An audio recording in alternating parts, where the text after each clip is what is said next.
This episode is sponsored by Kinsta. Between juggling client meetings, managing your website, and keeping up with everyday tasks, who has the time to stress out about website security? Well, with Kinsta, the technical stuff is taken care of, so you can focus on what you do best. Kinsta provides managed hosting for WordPress, offering lightning-fast load times, top-tier security, and unmatched human-only customer support. Whether you're a business owner, web developer, or running a digital agency, Kinsta makes managing your website easy and efficient. Kinsta provides enterprise-grade security, being one of the few hosting providers for WordPress with SOC 2 and other certifications, guaranteeing the highest level of security for your website. Thanks to their unlimited free expert-led migrations, Kinsta ensures a smooth transition for you from other hosting providers. Customers have reported 200% faster load times post-migration to their platform. What I find cool about Kinsta is their fast and reliable customer service and premium features that are included at no extra cost. Ready to experience Kinsta's hosting for yourself?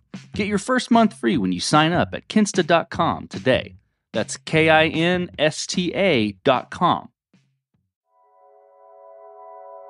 I wish I had some sort of magic formula for being able to build engineering teams cost effectively, but I don't.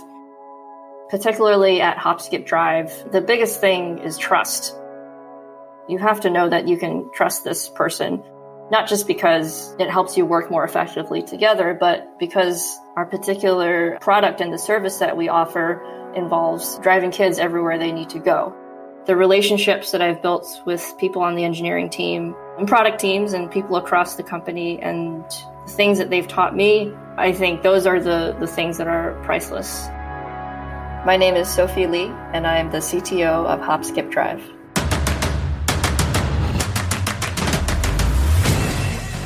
This is Code Story, a podcast bringing you interviews with tech visionaries who share in the critical moments of what it takes to change an industry and build and lead a team that has your back. I'm your host, Noah Labhart, and today how Sophy Lee built the platform that delivers your child to their destination as safe as possible. All this and more on Code Story.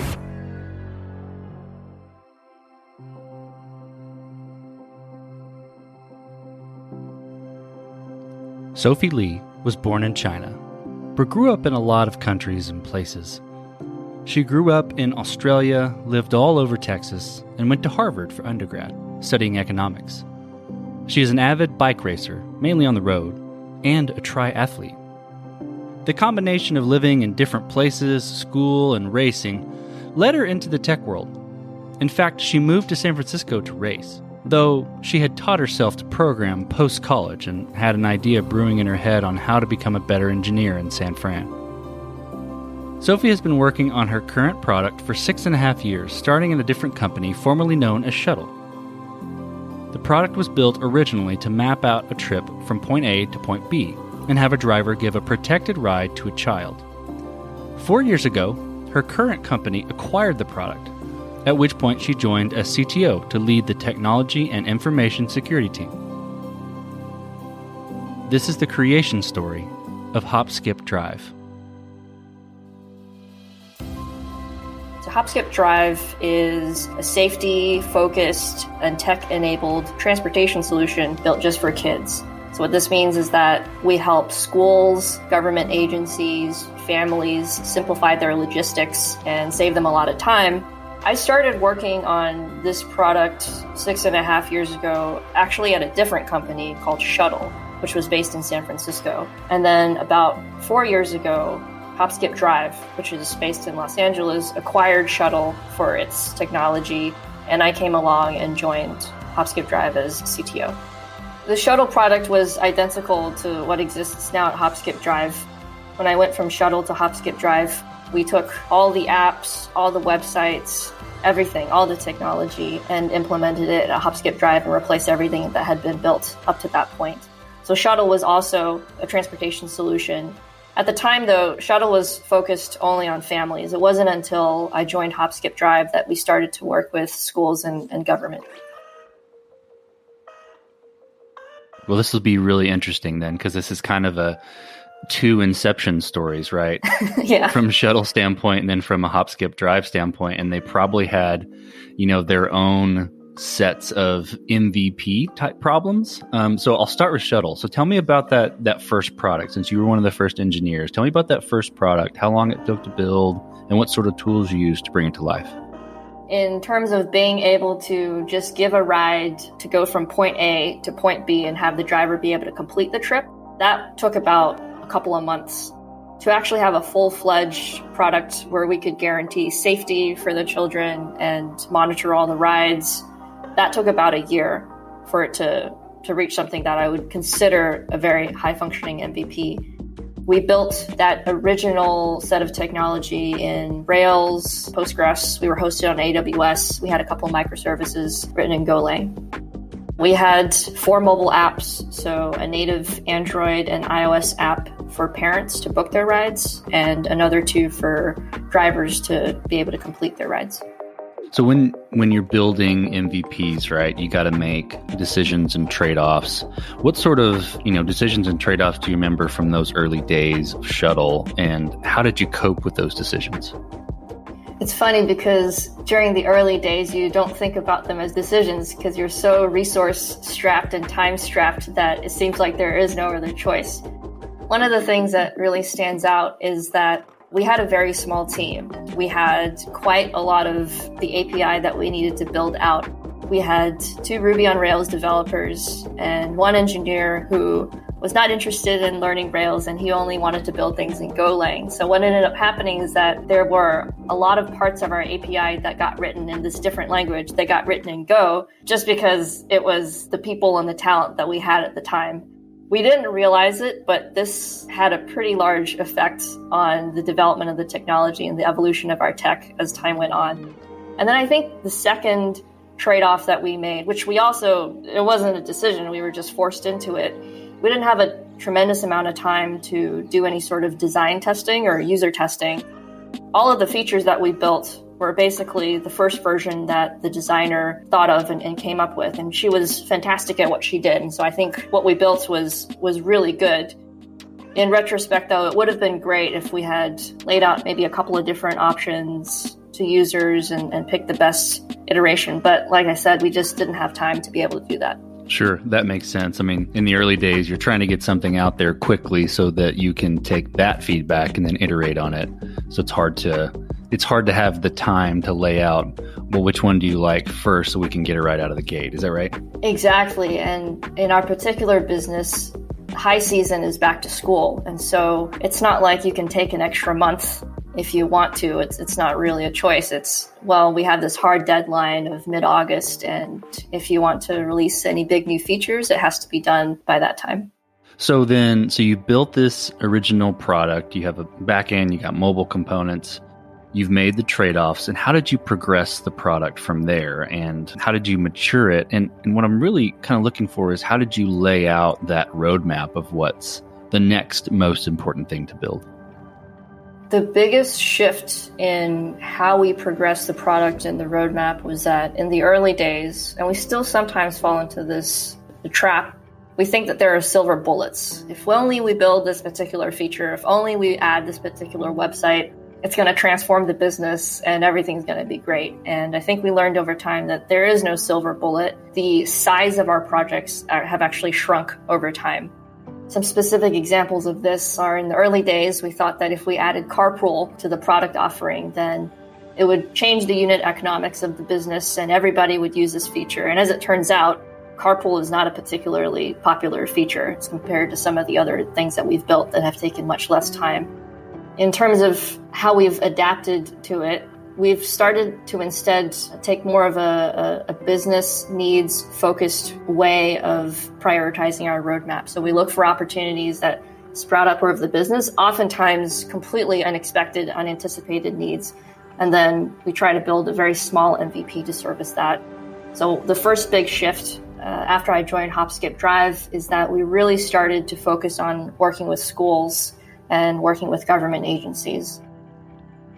The second particularly major evolution has been with COVID, just working with schools and government. The size of the opportunity and the fact that it happened wasn't something that we could have predicted. what you were describing kind of early on about we thought, this feature or this website is really going to revolutionize the business. Was it more of an engineering focused team early on? And then as it shifted towards the latter days of Shuttle, early days of HopSkipDrive, more business focused? In the early days, the way I would characterize our teams was that engineering and product did not work particularly closely together.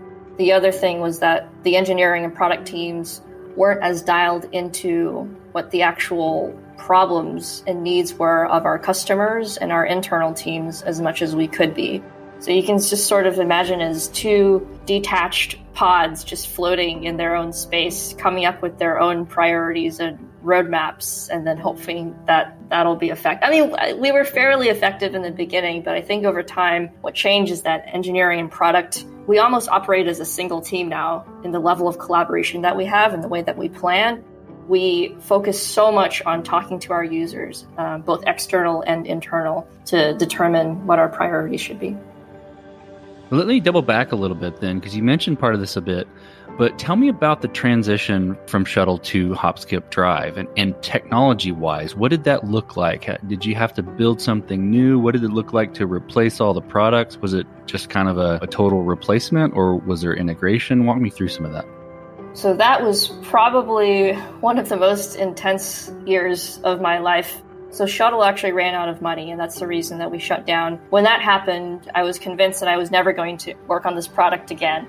And the co-founder and CEO of HopSkipDrive reached out to me. And remember, she was our biggest competitor. Never in 100 years did I think that I would actually work with her. But she reached out and said, look, we really like what you've built at Shuttle. Would you be interested in a conversation? And we spoke, and basically within 10 minutes of meeting Joanna, I knew that this was someone that I had to work with. It didn't take me very long. I think within a couple of days, I had signed a contract to move to LA and work at HopSkipDrive. A week or two later, I was in the Airbnb with a couple of other engineers from Shuttle, and we were, I basically changed my entire life to give this a second shot, essentially. And I knew that in the world of startups, you very rarely get a second chance. It's like you build something, you fail, and then you work on another thing. But we had built this thing, it had failed, and I had another chance. In terms of the transition itself, so a lot of great technology had also been built at HopSkipDrive, but there were a couple of serious scaling issues. So right now, the story, we're in May of 2016. We knew that the existing technology at HopSkipDrive probably wouldn't be able to scale well enough to handle back to school in August. And so I made the somewhat aggressive decision to completely replace the technology that summer. There were other options like slowly transitioning over, running both systems at the same time. And I just knew that it would be too messy, too expensive, with too many risks to go that route. So we decided to just swap everything over. There were a lot of changes that we had to make to the product that came from Shuttle to accommodate a lot of the business requirements that were specific to HopSkipDrive. And then to dive even more deeply into specifics, Shuttle was running on Postgres, HopSkipDrive was running on MongoDB, Shuttle was on Ruby on Rails, HopSkipDrive was on Node.js. Like, they were just completely incompatible systems. But we made the product updates that were necessary. We migrated all of the data from Postgres into Mongo. It actually happened the other way around, Mongo into Postgres. If you've ever had to move data from a non-relational database into a relational database, I'm sure you can imagine the headaches. And ran that particular migration on July 4th, Independence Day, and flipped the switch, turned all the lights back on, and everything worked. It was great. That's not the normal story. You turned everything on and it just worked. That's fantastic. I have some personal experience with migrating Mongo data to Postgres. That is a brutal transition. So I'm sure there are some scars from that. So then, was it before or after the Shuttle consuming or acquisition? I'm not sure how it played out, but Shuttle coming over to HopSkipDrive, where you started to do the contract side of things or the school side of things, and did that change the product in any way? Oh, that definitely changed the product. It was about a year after I had arrived at HopSkipDrive. The whole thing came out of like a Friday afternoon conversation that I had with a member of a very small account management team, because we were working with schools at the time. It just wasn't a significant part of the business. This particular individual and I were just chatting. We were just getting a cup of coffee from the kitchen, basically. And she said, I talk to a lot of schools and they tell me that they want a solution that is sort of like a school bus, where you pay at the beginning of a semester for basically a pass, and then the student can either show up or not show up, just like they do for a school bus, but they know ahead of time when and where they want to be picked up. And our product at the time was more of a, you pay per ride at the end of the ride. You have to be there if you schedule the ride, that sort of thing. And so over the weekend, I thought about it and realized that there were a couple of ways that we could tweak the existing product in a creative way to basically serve the needs of schools. And so the product team and I worked together. We came up with, this time, seriously, an MVP. The whole thing was built maybe in a matter of weeks, and we started to sell it. And that was when we realized that we had hit on something big, that actually providing a school bus-like transportation service just might work. And from there, the MVP developed and evolved. We had our first sales team, and we really shifted a lot of our focus over to helping schools and government agencies. We still serviced parents and the consumer side of our business, but we realized that this was a huge opportunity that we couldn't pass up, and that we had the opportunity to help a lot more kids that we hadn't helped before. Did that change? I assume the product is cloud-based. Did that change any of that, where you had to bring any of it on-prem, or is it still all cloud-based? So everything is all cloud-based. We're hosted on Google Cloud Platform. We did add a website specifically for our education customers to be able to book and manage and monitor their rides. But the mobile apps, everything else is still part of our product offerings. Well, let's switch over to team. And this probably will straddle Shuttle and HopSkipDrive, but how did you go about building your team? And I think what I'm most interested in is, what did you look for in those people to indicate that they were the winning horses to join you? Well, I wish I had some sort of magic formula for being able to build engineering teams cost effectively, but I don't. We had a couple of people come in through referrals. We had more people than I would like come in through recruiters. And I say that because recruiters are really expensive. So that's how we built out the team. And then in terms of what qualities I looked for as I built the team, I think this also evolved over time. But particularly at HopSkipDrive, the biggest thing is trust.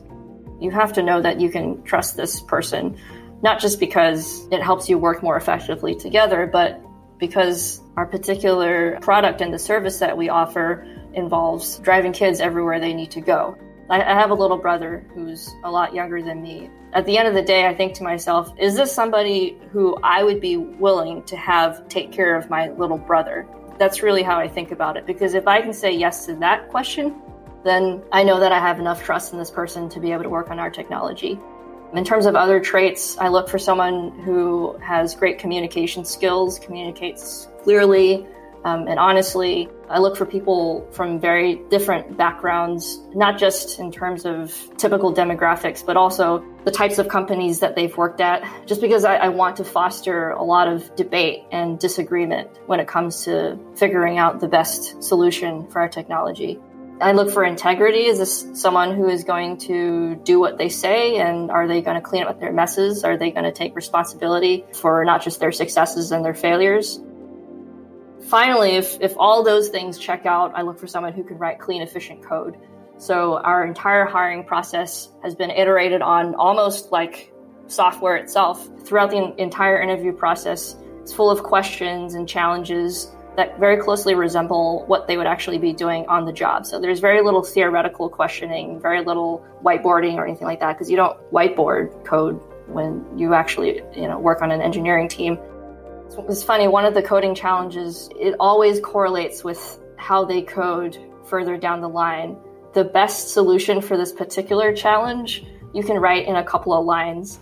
And so at a glance, if I look at the file and I see that they've submitted this 50 to 100 line solution, I know that that's going to also play out in the way that they write code for us on the team, and it's almost always an automatic rejection.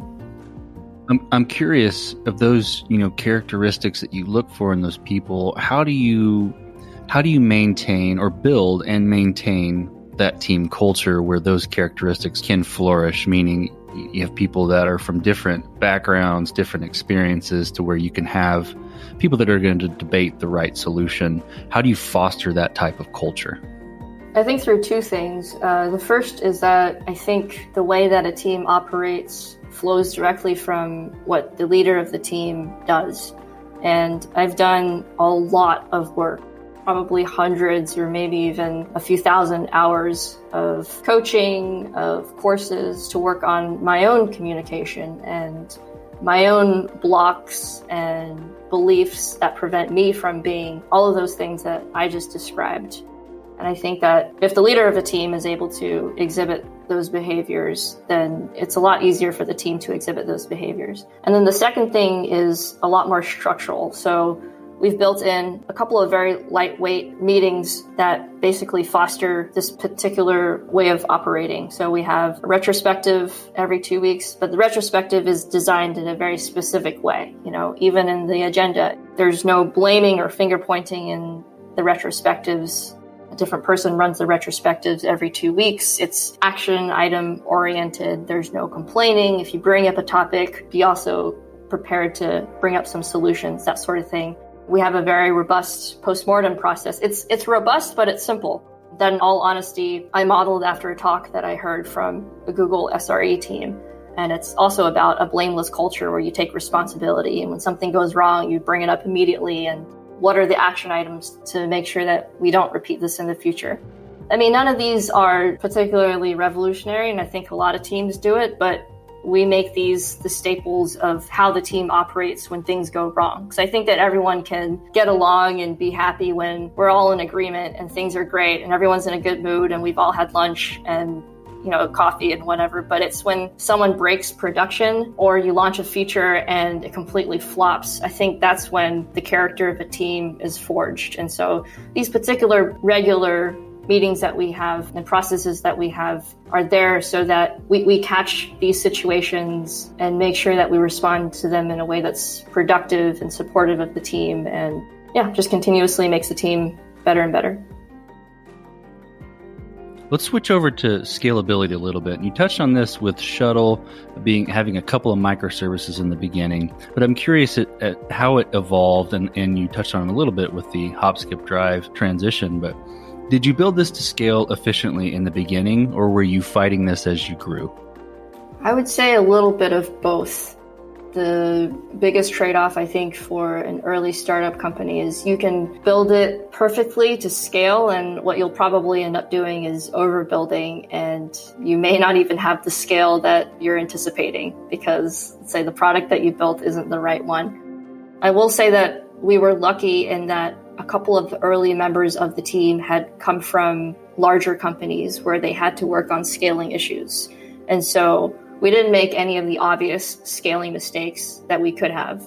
So as the product grew and ride volume grew, we dodged a lot of bullets, so to speak. And then as time progressed and we found product market fit, we started building, again, processes outside the whims of individuals and the judgments of individuals, with things like regular load testing. We use application performance management tools. We use New Relic. And that's the sort of thing where you let the technology and your tools prevent you from causing major scaling issues. You just can't rely on people making the right judgment every time they push a line of code. Well, as you step out on the balcony and you look across all that you've built, what are you most proud of? I think what I'm most proud of is the team that I've built and the culture that we have. In the world of startups, you really don't know whether the product is going to still be around 5 years or 10 years from now. We do the best job that we can, but who knows what's going to happen. The relationships that I've built with people on the engineering team and product teams and people across the company and the things that they've taught me, I think those are the things that are priceless. And working on myself so that I'm open to having my mind changed and grow as much as possible from being around a group of amazing people. I think that's what I'm most proudest of. Well, let's flip the script a little bit.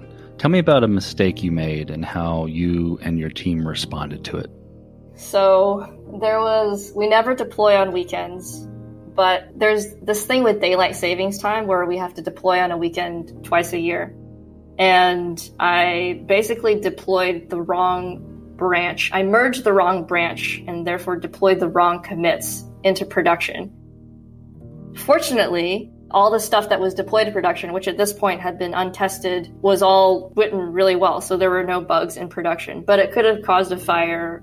We could have had a bunch of bugs that people wouldn't have been able to respond to early on a Sunday morning. Yeah, it's probably the worst thing. I've made a lot of mistakes, but that's probably the worst one I've made in a while. I think every engineer can relate to that weekend releases. I feel your pain there. I think we all do. What does the future look like for the product and for your team? I wish I could predict the future. I feel like there's so much uncertainty right now, especially with COVID. I can say what I would love for the future to look like, which is, we're able to find a vaccine, it's effective, we get this pandemic under control, and we're able to just continue serving as many families and foster kids and kids from all different backgrounds as we can to get where they need to go and have all the opportunities that they need to develop and succeed. And then for the team, I just hope that we continue to learn and grow just by being around each other. Let's switch to you, Sophy. Who influences the way that you work, be it a CTO, CEO, architect, really any person? Name a person that you look up to and why. The person I look most up to is my mom. I know it's a little bit cliche, and I wish that there were a specific CEO or someone of a similar background that I could point to, but it just always comes back to her. Her work ethic, her integrity, her impeccability, her respect of her colleagues, this sense of right and wrong and always choosing to do the right thing, even though it's sometimes harder or more expensive than doing the wrong thing. It's what guides my decision-making every single day. And I think that those traits and those characteristics guide my work far more than anything that's, a particular way of running retrospectives or organizing a team or anything like that. I think those characteristics are super fundamental, and those are the things that influence me the most. So if you could go back to the beginning, either Shuttle or the merge with HopSkipDrive, what would you do differently, or where would you consider taking a different approach? I've thought about this question a lot, and I think at the end of the day, I wouldn't change a single thing. So if you've read the book Black Swan, the writer Nassim Taleb goes into a lot of detail about how hindsight is 20/20, and it's very easy for us to retrofit narratives onto how things happened in the past, and then develop the sort of illusion that if only we had done something differently, or if only we do something differently in the future, we could have controlled outcomes. And at the end of the day, the narratives are an illusion, and this kind of control is also an illusion. I think that a lot of the mistakes that my team and I made, a lot of the things that went wrong, even Shuttle shutting down, at the time, I wish I could have stopped that. I wish that the company didn't shut down. But some of the things that seem the worst end up being the best things that could have possibly happened for, where we are today. So I wouldn't change a thing. I don't think I have the wisdom, and I don't have the arrogance to believe that I have the wisdom to know what could have changed in the past to make for a better present moment. Well, last question, Sophy. You're getting on a plane and you're sitting next to a young entrepreneur who has built the next big thing. They're jazzed about it. They can't wait to show it off to the world. They can't wait to show it off to you right there on the plane.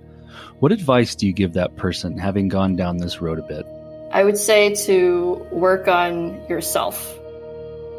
I think that this looks different for different people, but the baggage that most of us by default drag from the past into where we are now is a bigger obstacle and impediment than anything external, whether it be difficulty of finding a Go programmer in Los Angeles or finding funding. All of those things are solvable problems, and I think anyone with enough determination can figure it out.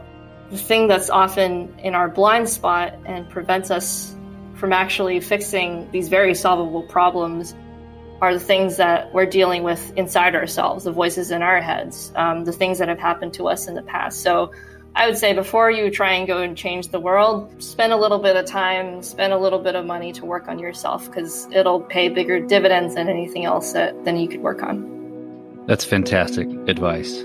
Well, Sophy, thank you for being on the show today. Thank you for telling the creation story of Shuttle and HopSkipDrive. Thank you.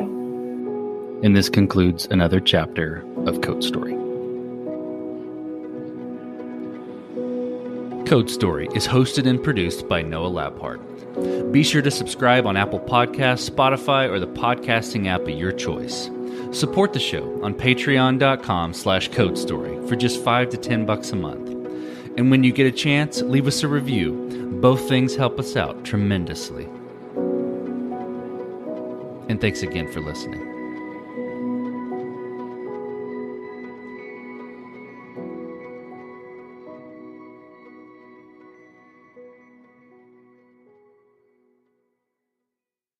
You just realized your business needed to hire someone yesterday.